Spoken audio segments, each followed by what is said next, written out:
Sri Ramana Paravidyopanishad, the supreme science of the self as taught by Sri Ramana.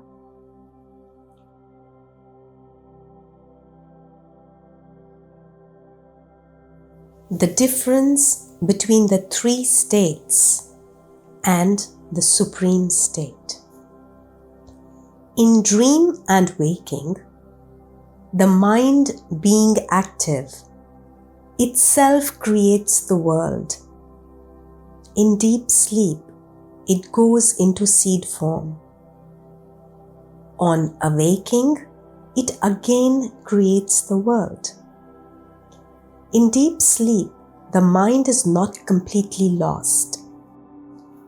It goes into a latent state, out of which it can emerge and become active again as before. This is the reason for the continuance of bondage. Thus, these three states form a vicious circle that can be broken only by finally extinguishing the mind, so that it cannot revive on awaking. To reach this goal, the mind-free state must be attained in the waking state itself, since the other two states are useless for this purpose. Unless and until the mind becomes utterly extinct, these three states will continue to prevail. When the mind becomes extinguished, the supreme state in which this world, once and for all, ceases to appear as real, is one. During the prevalence of ignorance, the three states conceal the supreme state. The latter cannot be experienced because of these. To be able to experience that state, the mind must be destroyed so that the world creation will also cease. To this end, the quest must be taken up and pursued until the mind-free state is established. Though that state of being the real self is called the state of knowledge, it is one in which there is none of the three: the knower, the object known, and the act of knowing. That being the case, what does one know there? By what means? And who is there to know? It must be understood that knowledge is just a name for the state of being the self. That state is different from anything else because it is a state of non-duality, Advaita. There is no object to be known, nor is there a knower, the soul, and hence there is no knowing. So, knowledge or awareness are just arbitrary names for this state. The Upanishadic text that says, "Where the self is, all there is." How and what does one know there? Makes it clear that in the supreme state, the real self is alone, as the one without a second. In that state, there is not, in reality, even the difference of place and the occupant thereof, since the Self, the all-inclusive reality, is one without a second. He, the Supreme Being, is His own place. This is an echo of the Upanishadic passage. He abides in His own greatness, or rather, not even in that greatness, given to Narada by Guru Sanat Kumara. This means that the real Self is not in space. Who then is the Advaitin? Since the sage has put an end to all duality by attaining the supreme state, the real state, he has therefore attained the Advaitic state. Hence, he alone should be regarded as an Advaitin. This is important. Bhagavan has warned us against thinking of Advaita as a doctrine, just like the doctrines of the sectarians.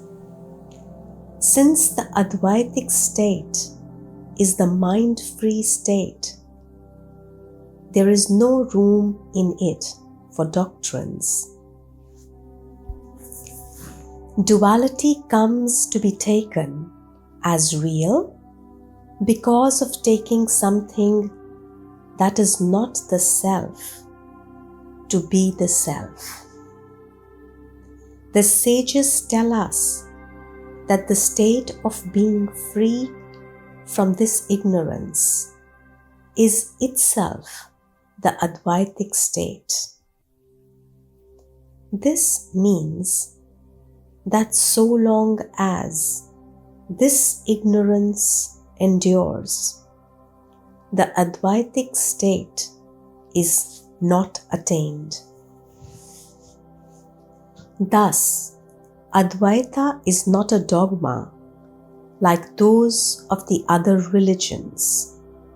Also, because the mind does not function in it, true Advaita is declared to be just the state of being in one's own real nature, as the real Self, free from thoughts and worldless. It must be remembered that the world can never be without the mind. For this reason, a merely theoretical, intellectual belief in Advaita is of no value whatsoever.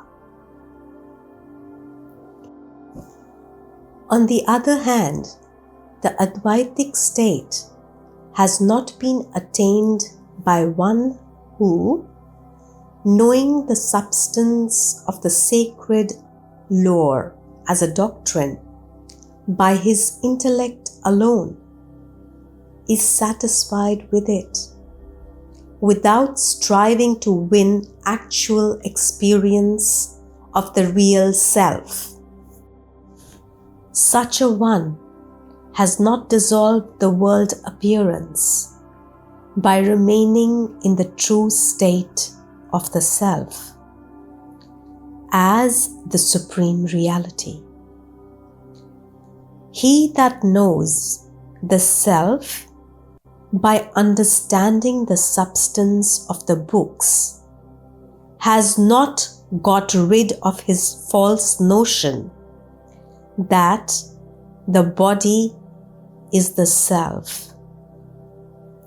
Identification of the body as the self is the primary ignorance, and theoretical knowledge has not the least effect on that ignorance.